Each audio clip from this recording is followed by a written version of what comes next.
ಹೌದು, ಗಂಡು ಮಕ್ಕಳಿಗೋಸ್ಕರ ಹೆಣ್ಣು ಮಕ್ಕಳು ಆದ್ರು ಅಂತೇಳಿ ಗಂಡು ಮಕ್ಕಳಿಗೋಸ್ಕರ ಅದು ಮಾಡ್ತಾರೆ. ಅದಕ್ಕೆ ಎರಡು ಮೂರು ಗಂಡಾಗ್ಲಿಲ್ಲ ಅಂದ್ರೆ ಇನ್ನೊಂದು ಆ ತರನು ಇವಾಗ ಪದ್ಧತಿಗಳು ಅನಿಷ್ಟ ಪದ್ಧತಿ ಇದೆ. ಅದು ಗಂಡಾಗಿಲ್ಲ ಎಷ್ಟು ಜನ ಗಂಡು ಮಕ್ಳು ಇವತ್ತ ತಂದೆ ತಾಯಿನ ನೋಡ್ಕೊಳ್ತಾ ಇದಾರೆ.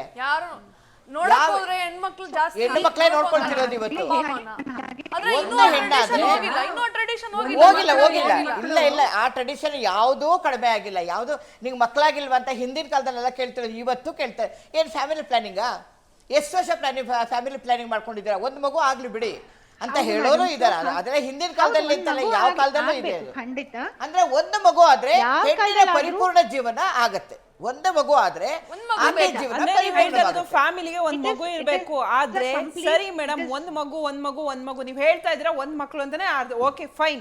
ಬಟ್ ಆ ಮಗುಗೆ ಏನ್ ಗೊತ್ತಿರುತ್ತೆ ಮೇಡಮ್? ಅಣ್ಣ ತಂಗಿ ಸಂಬಂಧ ಗೊತ್ತಿರಲ್ಲ, ರಿಲೇಷನ್ ಸಂಬಂಧ ಗೊತ್ತಿರಲ್ಲ, ದೊಡ್ಡಪ್ಪ ಯಾರು ಚಿಕ್ಕಪ್ಪ ಯಾರು. ಯಾಕಂದ್ರೆ ಆ ಮಗು ಒಂಟಿತನವನ್ನ ಅನುಭವಿಸ್ತಾ ಇರುತ್ತೆ, ಅದು ಮನೇಲಿ ಇರುತ್ತೆ. ಅವಾಗ ಏನಕ್ಕೆ ಅಡಿಕ್ಟ್ ಆಗ್ತಾರೆ? ಮೊಬೈಲ್ಗೆ ಅಡಿಕ್ಟ್ ಆಗ್ತಾರೆ, ಬೇರೆ ಇದಕ್ಕೆ ಅಡಿಕ್ಟ್ ಆಗ್ತಾರೆ. ಇವಾಗ ಮಕ್ಕಳು ತಮ್ಮ ತಂಗಿ ಅಂತ ಮಾಡ್ತಾ ಕೂತ್ಕೊಳ್ತೀರಾ? ಅದು ಇನ್ನೂ ಅನಾಹುತ ಆಗುತ್ತೆ. ಅಲ್ಲ ಹಂಗಂತ ಅಂದ್ಬಿಟ್ಟು ಆ ಮಗುಗೆ ತಮ್ಮ ಇಲ್ಲ ತಂಗಿ ಇಲ್ಲ ಅಂತ ಹೇಳ್ತಾ ಹೋಗ್ತಾರೆ. ನಮಗಿಲ್ದೇ ಇರೋ ಸಂಬಂಧ, ನಾವು ಅಣ್ಣ ತಂಗಿ ಸಂಬಂಧದಲ್ಲಿ ಬಂದಿದ್ವಿ. ಮೇಡಮ್ ಇವತ್ತು ಒಂದು ಮಗು ಆದ್ರೆ ಆ ಮಗುಗೆ LKG ಗೆ ಇವತ್ತು 2 ಲಕ್ಷ ಕಟ್ಟಬೇಕು, UKG ಗೆ 2 ಲಕ್ಷ ಕಟ್ಟಬೇಕು, ವ್ಯಾನ್ ಚಾರ್ಜ್ 50,000 ರೂಪಾಯಿ ಇದೆ. ಅದೆಲ್ಲ ಒಂದ್ ಮಗುಗ್ ಮಾಡಿ ಚೆನ್ನಾಗಿ 4 ಮಕ್ಕಳಿಗೆ ಮಾಡೋದು, ಒಂದು ಮಗುನ ಪರಿಪೂರ್ಣವಾಗಿ ಒಳ್ಳೆ ಟ್ಯೂಷನ್ಸ್ ಕಲ್ಸಿ. ಮೇಡಮ್ ಈ ತರ ದುಡ್ಡಿನ ಲೆಕ್ಕಾಚಾರ ನೋಡ್ತಾ ಹೋದ್ರೆ ನಾವು ಒಂದು ಮನೆ ಮಾಡ್ತೀವಿ, ಒಂದು ಮನೆಗೆ ಏನೇನ್ ಬೇಕೋ ಆ ಸಾಮಾನುಗಳನ್ನ ಲಕ್ಷ ಕೊಟ್ಟು ತಗೊಂತೀವಿ. ನಮ್ಮ ಮೊಬೈಲ್ ಅಪ್ಡೇಟ್ ಆದಂಗು ಅಪ್ಡೇಟ್ ವರ್ಷನ್ ಅಲ್ಲಿ ವರ್ಷ ಪೂರ್ತಿ ಲಕ್ಷ, ಈ ವರ್ಷ ಒಂದು 2 ಲಕ್ಷದ ಮೊಬೈಲ್ ತಗೊಂಡ್ರೆ ನೆಕ್ಸ್ಟ್ ಈ ಅಕ್ಟೋಬರಿಗೆ ಬರುತ್ತೆ ಅಪ್ಡೇಟ್ ವರ್ಷನ್, ಅದಕ್ಕೆ ತಗೊಂತೀವಿ. ಅವಾಗ ನಮ್ಗೆ ದುಡ್ಡು ಇಲ್ವಾ ಮ್ಯಾಮ್? ಅದಕ್ಕೆ ಖರ್ಚಾಗಲ್ವಾ? ಮಗು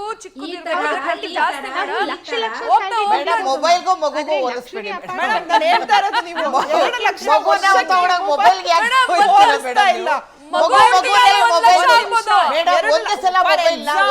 ಮೊಬೈಲ್ಗೆ 2 ಲಕ್ಷ ಸ್ಪೆಂಡ್ ಮಾಡ್ತೀವಿ ವರ್ಷಕ್ಕೆ ಅಂದ್ರೆ ಇವಾಗಿನ ಕಾಲದಲ್ಲಿ ಇರೋದೇ ಹಾಗೆ ಮೇಡಮ್. ಅಪ್ಡೇಟ್ ವರ್ಷನ್ ಆಗಿದ ತಕ್ಷಣ ಲಕ್ಷ. ಒಂದ್ ಮೆಡಿಕಲ್ ಸೀಟ್ ಒಂದ್ ಮಗುಗೆ ಇವಾಗ MBBS ಡಾಕ್ಟರ್ ಓದಿಸ್ಬೇಕಂದ್ರೆ ಎಷ್ಟು ಕಷ್ಟ ಇದೆ ಗೊತ್ತಾ? ಅದೇ 2 ಮಕ್ಕಳು ಆದ್ರೆ 2 ಮಕ್ಕಳಿಗೂ MBBS ಓದ್ಬೇಕಂದ್ರೆ ಏನ್ ಮಾಡೋದು? ಎಲ್ಲಿಂದ ತರಬೇಕು? ಯಾವ EMI ಕಟ್ಕೊಂಡು ಹೋಗ್ತೀರಾ? EMI ಸಿಗತ್ತೆ, ಲೋನ್ ಸಿಗತ್ತೆ, ಕರೆಕ್ಟ್. ಎಷ್ಟು ಕಟ್ಬೇಕು ಅಂತ ನಿಮಗೆ ಗೊತ್ತಾ? ಸರಿ, ನೀವು ಮಕ್ಕಳಿಗೆ ಖರ್ಚಾಗತ್ತೆ ಅಂತ ಮಕ್ಕಳು ಮಾಡ್ಕೊಂಡ್ರೆ ನಾವು ಸತ್ತಾಗ ಶವ ಸಂಸ್ಕಾರಕ್ಕೂ ಯಾರು ಇರೋದಿಲ್ಲ. ಅದನ್ನ ಅರ್ಥ ಮಾಡ್ಕೊಳ್ಳಿ. ನಾಯಿ ಪಾಡಾಗತ್ತೆ ವಯಸ್ಸಾದಾಗ. ಮಕ್ಕಳು ಇರ್ಲೇಬೇಕು. ಮಕ್ಕಳು ಇಲ್ಲದೆ ಜಗತ್ತಿಲ್ಲ. ಜಗತ್ತೇ ಇಲ್ಲ, ಜೀವನನೇ ಇಲ್ಲ.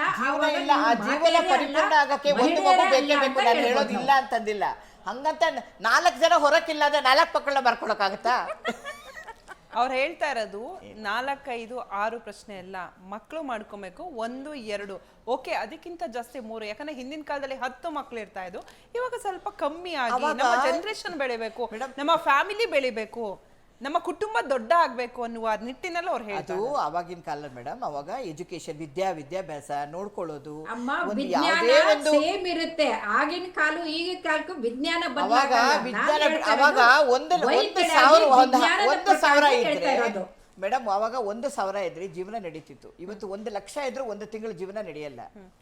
ಈ ತರ ಪರಿಸ್ಥಿತಿನಲ್ಲಿ 4 ಮಕ್ಕಳನ್ನ ಮಾಡ್ಕೊಂಡು ಏನ್ ಮಾತಾಡ್ತೀರಿ? 1 ಲಕ್ಷದ ಊಟ ಮಾಡ್ತೀರೇನಮ್ಮ? ಏನ್ ಮಾತಾಡ್ತಾ ಇದ್ದೀರಿ ಮೇಡಮ್? 1 ಲಕ್ಷ ಇವತ್ತು ಬೇಡ ಅಂತ ನೀವಂತೀರಾ? ಒಂದು ಬಾಡಿಗೆ ಕಟ್ಟಿಬಿಟ್ಟು ಮೇಡಮ್, ಒಂದು ಬಾಡಿಗೆ ಮನೆಯಲ್ಲಿ ಜೀವನ ಮಾಡಕ್ಕೆ ಒಂದು ಮಗು ಬಾಡಿಗೆ ಕಟ್ಟಬೇಕು. ಅಮ್ಮ, ನಾನು ಬಾಡಿಗೆ ಮನೆಯಲ್ಲಿದ್ದೀನಿ. 940 ರೂಪಾಯಿಗೆ ಸಂಬಳಕ್ಕೆ ನಾನು ಕೆಲಸ ಮಾಡಿದ್ದು. ನಿಮ್ಮ ಬಗ್ಗೆ ನನಗೆ ಅಲ್ಲ, ನಿಮ್ಮ ಬಗ್ಗೆ ಗೌರವ ಮೇಡಮ್. ಇವಾಗಿರೋ ಜನರೇಷನ್ ಅವಾಗ ಒಂದ್ 4 ಸೀರೆಯಲ್ಲಿ ಜೀವನ ನಡೆಸ್ತಾ ಇದ್ರು. ಇವಾಗ ಎವ್ರಿ 6 ಮಂತ್ಸ್ ವಾರ್ಡ್ರೋಬ್ ಚೇಂಜ್ ಆಗುತ್ತೆ. ಲೈಫ್ ಸ್ಟೈಲ್ ತುಂಬಾ ಲಕ್ಸುರಿಯಸ್ ಆಗಿದೆ. ಅವಾಗ ಲೈಫ್ ಸ್ಟೈಲ್ ಇವತ್ತು 2 ಬೆಡ್ರೂಮ್ ಇರೋ ಒಂದು ಮನೆ ಇವತ್ತು 35,000 ರಿಂದ 40,000 ರೂಪಾಯಿ. ವಾಟರ್ ಬಿಲ್ ಲೈಟ್ ಬಿಲ್ ಸೇರಿ 50,000 ರೂಪಾಯಿ, ರೌಂಡ್ ಫಿಗರ್ 50,000 ರೂಪಾಯಿ ಎತ್ತಿಡ್ಬೇಕು. ಅದು ಬಿಟ್ಟು 50,000 ರೂಪಾಯಿ ಬೇಡಬಾರ್ದು ತಿನ್ನಕ್ಕೆ, ಓಡಾಡಕ್ಕೆ, ತಿನ್ನಕ್ಕೆ. ಅಂದ್ರೆ ನಾವು ಬೇರೆ ಖರ್ಚು ಮಾಡೋದನ್ನಕ್ಕೆ ಕ್ಯಾಲ್ಕುಲೇಟ್ ಮಾಡ್ತೀವಿ ಮ್ಯಾಮ್. ಮಗು ಬೇಡ ಅಂತಿಲ್ಲ. ಮಗು ಬೇಕು. ಒಂದು ಮಗುಗೆ ಒಂದು ಹೆಣ್ಣಿಗೆ ಒಂದು ಮಗು ಆದ್ರೇನೆ ನಮ್ಮ ಜನ್ಮ ಸಾರ್ಥಕ, ನಮ್ಮ ಜೀವನ ಪರಿಪೂರ್ಣ. ಇಲ್ಲ ಅಂದ್ರೆ ನಾವು ಶೂನ್ಯನೇ. ಯಾಕಂದ್ರೆ ಜನ ಕೇಳ್ತಾರೆ ಅಂತಲ್ಲ, ಜನಕ್ಕೆ ಹೆದರಿಲ್ಲ. ನಾನು ಅಮ್ಮ ಅನ್ನಿಸ್ಕೊಳ್ಳಲ್ಲ, ನಾನು ತಾಯಿ ಆಗಲ್ಲ, ನನ್ನ ಜೀವನ ಪರಿಪೂರ್ಣ ಆಗಲ್ಲ ಅಂತ. ಹಂಗಂತ ಒಂದು ಮಗುನ ಬೇಡ ಅಂತ ಯಾರೂ ಹೇಳೋದಿಲ್ಲ. ತನ್ನ ತಾಯ್ತನ ಅನುಭವಿಸೋಕ್ಕೆ ಅವಳು ತುದಿಗಾಲಲ್ಲಿ ನಿಂತಿರ್ತಾಳೆ. ಈಗೆಲ್ಲ ಫ್ಯಾಮಿಲಿ ಪ್ಲಾನಿಂಗ್ ಬಂದಿದೆ. ಯಾಕೆ ಅಂತಂದ್ರೆ ಅವಳು ಓಡಾಡಕ್ಕೆ, ಎಲ್ಲ ಓಡಾಡಕ್ಕೆ, ಅಲ್ಲಿ ಓಡಾಡಬೇಕು, ಇಲ್ಲಿ ಓಡಾಡಬೇಕು, ಲೈಫ್ ಸೆಟ್ಲ್ ಆಗಬೇಕು, ಸ್ವಲ್ಪ ಸೆಟ್ಲ್ ಆಗಬೇಕು, ಸ್ವಲ್ಪ ದುಡ್ಡು ಮಾಡ್ಕೋಬೇಕು. ಏಕ್ದಮ್ ನಾನು ಬಸ್ರಿ ಆದರೆ ಶುರುವಾಗುತ್ತೆ. 6 ತಿಂಗಳು 7 ತಿಂಗಳಿಂದ ಸ್ಕ್ಯಾನಿಂಗು, ಅದು ಇದು ಎಲ್ಲ ಶುರುವಾಗುತ್ತೆ. ಅದಕ್ಕೆಲ್ಲ ರೆಡಿ ಆಗಬೇಕು ಅಂತಂದ್ಬಿಟ್ಟು ಅವಳು ಸ್ವಲ್ಪ ದಿನ ಟೈಮ್ ತಗೋತಾಳೆ. ಆ ಒಂದು ಮಗುನ ತಗೊಂಡು UKG LKG ಓದಿಸೋದ್ರೊಳಗಡೆ ಅವಳು ಸಾಕಾಗಿರುತ್ತೆ ಅವಳಿಗೆ. ಇನ್ನೊಂದು ಮಗು ಮಾಡ್ಕೊಳಕ್ಕೆ ಧೈರ್ಯ ಇರಲ್ಲ ಅವಳಿಗೆ. ಮಯೂರಿ ಏನು ಹೇಳ್ತೀರಾ? ಹೌದು, ಒಂದ್ ಮಗು ಇಸ್ ಆಬ್ವಿಯಸ್ಲಿ ಬೇಕೇ ಬೇಕು. ಅದಕ್ಕೆ ಅದೊಂದೇ ರೀಸನ್ಗೆ ನಾನು ಎಗ್ ಫ್ರೀಸಿಂಗ್ ಅಂತ ಮಾಡಿಸ್ಕೊಂಡಿರಲಿಲ್ಲ. ಅಂದ್ರೆ ಮಕ್ಳು ಬೇಡ ಅಂದ್ರೆ ನಾನು ಸುಮ್ಮನೆ ಅಷ್ಟು ಖರ್ಚು ಮಾಡ್ಬಿಟ್ಟು ನನಗೆ ಎಗ್ ಫ್ರೀಸಿಂಗ್ ಮಾಡಿಸ್ಬೇಕಾಗಿತ್ತು. ಎಗ್ ಫ್ರೀಸಿಂಗ್ ಅನ್ನೋದು ಒಂದು ದೊಡ್ಡ ಟೆಕ್ನಾಲಜಿ. ಯಾರಿಗೂ ಜನಗೆ ಹುಡುಗಿರಿಗೆ ಎಷ್ಟೋ ಜನ ಗೊತ್ತಿಲ್ಲ. 35 ವರ್ಷ ಆಗಿರ್ತಾರೆ, 40 ವರ್ಷ ಆಗಿರ್ತಾರೆ, ಇನ್ನೂವರೆಗೂ ಅಂತದೆಲ್ಲ ಮಾಡಿಸ್ಕೊಂಡಿರಲ್ಲ. So one kid, one baby is really required for a women. ಒಂದು ಮಗು ಬೇಕೇ ಬೇಕು. ಅದೇ ಆ ಮಗು ನೀವು ಹೇಳ್ತಾ ಇರೋದು ಒಂದು ಮಗು ಬೇಕು ಅಂತ ವಾದ ಮಾಡ್ತಾರೆ. ಬಟ್ ಆ ಒಂದು ಮಗುಗೆ ಎಷ್ಟೆಲ್ಲ ಕಷ್ಟ, ಆ ಮಗು ಎಷ್ಟು ಕಷ್ಟ ಪಡ್ತಿರುತ್ತೆ ಪಾಪ. ಯಾಕೆ? ಅದಕ್ಕೆ ಹೊರಗಡೆ ಹೋದ್ರೆ ಎಲ್ಲೋ ಯಾರ ಜೊತೆ ಆಟ ಆಡ್ಬೇಕು, ಮೇಡಮ್ ಅವ್ರಿಗೆ ಚೆನ್ನಾಗಿ ಮನೇಲಿ ಚಿನ್ನ ಸ್ಪೂನಲ್ಲೇ ತಿನ್ಸ್ಲಿ ಮೇಡಮ್. ಆದ್ರೆ ಓಕೆ ಬಾಂಧವ್ಯನೇ ಗೊತ್ತಿರಲ್ವಲ್ಲ. ಅಲ್ಲ ಮೇಡಮ್, ಬಾಂಧವ್ಯ ಗೊತ್ತಾಗಬೇಕು ಅಂತಾರೆ 2-3 ಆಗುತ್ತಾ ಮೇಡಮ್? ಹಂಗಂತಲ್ಲ, ಬಾಂಧವ್ಯ ಗೊತ್ತಾಗಬೇಕು ಅಂತಂದ್ರೆ ನನ್ನ ಅಕ್ಕನೋ ತಂಗಿನೋ ಇಲ್ಲೇ ಆಟ ಆಡೋಣ, ಇಲ್ಲೇ ಟೈಮ್ ಸ್ಪೆಂಡ್ ಮಾಡೋಣ, ಇಲ್ಲೇ ಬರೆಯೋಣ. ಆ ಒಂದು ರಿಲೇಶನ್ಶಿಪ್ ಏನು ಅನ್ನೋದು ಗೊತ್ತಾಗುತ್ತೆ. ಈಗ 2-3 ರಿಲೇಶನ್ಶಿಪ್ಪೇ ಗೊತ್ತಿಲ್ಲ, ಸಂಬಂಧದ ಬೆಲೆ ಗೊತ್ತಾಗಲ್ಲ. ಇವಾಗ ಯಾಕೆ ಜೆನ್ಸಿ ಲೈಫ್ ಬರ್ತಿದೆ ಅಂದ್ರೆ ಇದೇ ಕಾರಣಕ್ಕೆ. ಸೊ ಮಕ್ಕಳು ಬೇರೆ ಬೇರೆ ಕಡೆಗೆ ನಾನು ಒಪ್ಪಲ್ಲ. ಇಲ್ಲ ಮೇಡಮ್, ನಾನು ಅದನ್ನು ಯಾವತ್ತೂ ಒಪ್ಪೋದಿಲ್ಲ ಮೇಡಮ್. ಈಗಿನ ಒಂದು ಸಿಚುವೇಶನ್ ಅಲ್ಲಿ, ಈಗಿನ ಹೆಣ್ಣಿನ ಪರಿಸ್ಥಿತಿನಲ್ಲಿ ಒಂದು ಮಗು ಸಾಕು. ಆ ಮಗುನೇ ಒಳ್ಳೆಯ ಒಂದು ಸಂಸ್ಕೃತ ಸಂಸ್ಕಾರ. ಇವಾಗಿನ ಕಾಲದಲ್ಲಿ ನೀವು ಹೇಳ್ತೀರಾ ಒಂದ್ ಮಗು ಸಾಕು ಅಂತ. ಇನ್ ಕೆಲವ್ರು ಹೇಳ್ತಾರೆ ಇಲ್ಲಪ್ಪ ನನ್ನ ಬಾಡಿ ಮೇಂಟೈನ್ ಮಾಡ್ಬೇಕು, ನಾನು ಅದು ಮಾಡ್ಬೇಕು, ನನ್ನ ಬ್ಯೂಟಿ ಹೋಗುತ್ತೆ ಅಂತ ಕೆಲವರು ಮಕ್ಕಳು ಮಾಡ್ಕೊಳ್ಬಹುದು. ಕೆಲವರು ಬೇರೆ ರೀತಿಯಲ್ಲಿ ಏನು ಮಕ್ಕಳನ್ನ ಮಾಡ್ಕೊಂತಾರೆ. ಸೊ ಎಲ್ಲಿ ನನಗೆ ಮಗು ಆದ್ರೆ ನನ್ನ ಬ್ಯೂಟಿ ಕಾನ್ಶಿಯಸ್ ಹೋಗುತ್ತೆ, ಬ್ಯೂಟಿ ಹೋಗುತ್ತೆ, ನನ್ನ ಬಾಡಿ ಎಲ್ಲೋ ಸುಕ್ಕಾಗುತ್ತೆ. ಹೆಣ್ಣು ಮಕ್ಕಳಿಗೆ ಒಂದು ಬ್ಯೂಟಿ ತುಂಬಾ ಇಂಪಾರ್ಟೆಂಟ್ ಅನ್ನುವ ನಿಟ್ಟಿನಲ್ಲಿ ಆ ಥರ ಮಾಡ್ತಾರೆ. ಅದಕ್ಕೆ ಏನು ಹೇಳ್ತೀರಾ? ಆಗೋದು ಅದಿದ್ರು ಎಲ್ಲ ಕೆಲವರು ಆ ಥರ ಮಾಡ್ತಾರೆ ಮೇಡಮ್. ಮಗು ಫೀಡ್ ಮಾಡೋದಿಲ್ಲ, ಫೀಡ್ ಮಾಡಿದ್ರೆ ನನಗೆ ಮಕ್ಕ ಸುಕ್ಕಾಗುತ್ತೆ, ಅದೆಲ್ಲ ಇರ್ಬೋದು. ಇವತ್ತಿನ ದಿನ ಅದು ಅಂತೀರಾ ನೀವು. ಇನ್ನೊಂದು ಹೆಣ್ಣು ಏನು ಮಾಡ್ತಾಳೆ ಗೊತ್ತಾ? ಅದೇ ಸಿಚುವೇಶನಲ್ಲಿ ಆ ಹೆಣ್ಣು ಏನು ಮಾಡ್ತಾಳೆ, ಬೆಳಗ್ಗೆ ಹೋಗ್ಬೇಕಾದ್ರೆ ಬಾಟ್ಲಲ್ಲಿ ಫೀಡ್ ಮಾಡಿಬಿಟ್ಟು ಹೋಗ್ತಾಳೆ. ಒಂದು ಪಂಪ್ ಸಿಗುತ್ತೆ, ಪಂಪ್ ಮಾಡಿ ಬಾಟ್ಲಲ್ಲಿ ಹಾಲು ತುಂಬಿಸ್ಬಿಟ್ಟು ಹೋಗ್ತಾಳೆ. ರಾತ್ರಿ ತನಕ ಬೇಕು ತನ್ನ ಮಗುಗೆ ಅಂತ. ಅದಕ್ಕೇನು ಹೇಳ್ತೀರಾ ನೀವು? ಅಲ್ಲ, ಕೆಲವರು ಈ ತರ ಮಾಡ್ತಾರೆ, ಕೆಲವರು ಹಂಗೂ ಮಾಡ್ತಾರೆ, ಕೆಲವರು ಹಿಂಗೂ ಮಾಡ್ತಾರೆ ಮೇಡಮ್. ಕೆಲವರು ಕೆಲವರು ಅಲ್ಲ, ಇವಾಗಿನ ಲೈಫ್ ಸ್ಟೈಲ್ ಹಂಗೆ ಇದೆ. ಎಲ್ಲರದು ಥಿಂಕಿಂಗ್ ಚೇಂಜ್ ಆಗ್ಬಿಟ್ಟಿದೆ ಇವಾಗ. ಸೊ ಇವಾಗ ಎಜುಕೇಶನ್ ಹೋಗ್ತಾ ಹುಡುಗಿರು ಜಾಸ್ತಿ ಓದ್ತಾ ಇದ್ದಾರೆ. ಮೊದಲು ಹುಡುಗಿರು 1 ಡಿಗ್ರಿ ಆದ್ರೆ ಸಾಕು ಅಂತ ಇತ್ತು. ಇವಾಗ education is become very vast. ಎಲ್ಲರಿಗೂ ಕೆರಿಯರ್ ಅಲ್ಲಿ ಏನೋ ಒಂದು ದೊಡ್ಡ ಅಚೀವ್ ಮಾಡ್ಬೇಕು. ನಾನು ಮೆನ್ಕಿಂತ ನಾನೇನು ಕಡಿಮೆ ಇಲ್ಲ, ಗಂಡಸರ್ಕಿಂತ ನಾನು ಕಡಿಮೆ ಇಲ್ಲ ಅಂತ ಒಂದು ರೇಸ್ ಆಗ್ಬಿಟ್ಟಿದೆ.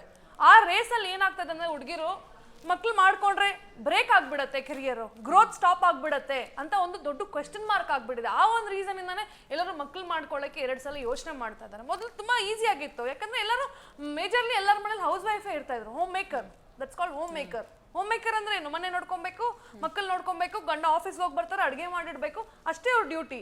ಆದ್ರೆ ಇವಾಗ ಆ ಥರ ಎಲ್ಲ ಮಲ್ಟಿಪಲ್ ಜಾಬ್ಸ್ ಬಂದ್ಬಿಟ್ಟಿದೆ ಹುಡುಗಿರ್ ತಲೆ ಮೇಲೆ. ಒಂದಿಲ್ಲ, there are so many things which girls has to handle. So ಕಷ್ಟ ಇದೆ.